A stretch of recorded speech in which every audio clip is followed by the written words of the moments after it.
guys, Ginang Alday Channels back. Pala, sobrang busy ni Ginang Alday.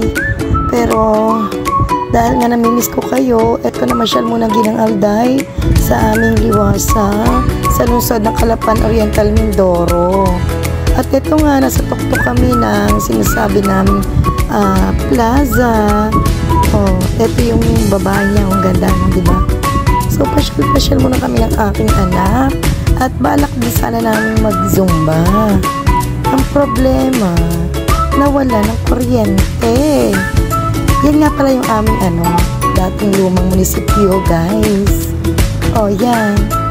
Ito, lakad-lakad lang muna kami ng aking anak. Pasyal-pasyal. Yung bang relax-relax para man lang ba maiba.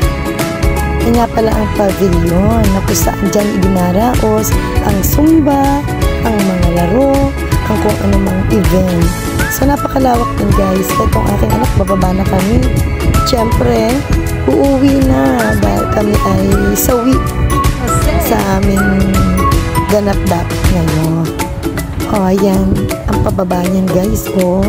Napakaganda talaga ng aming plaza. Napakalinis sa aming lungsod.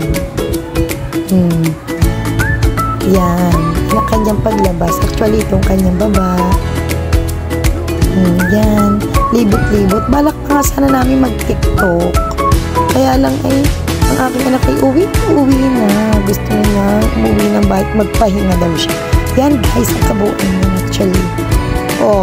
Diba? Papasyal ko sana kayo banda-banda roon. Pero alam niyo nang ginang tinatamad na. Pero alam niyo, ganda talaga dyan. Green-green. Sa isang araw uli sa pagpunta namin, guys, ha. Yun nga pala mga kasama ko sa pagsusumba sana. Bye!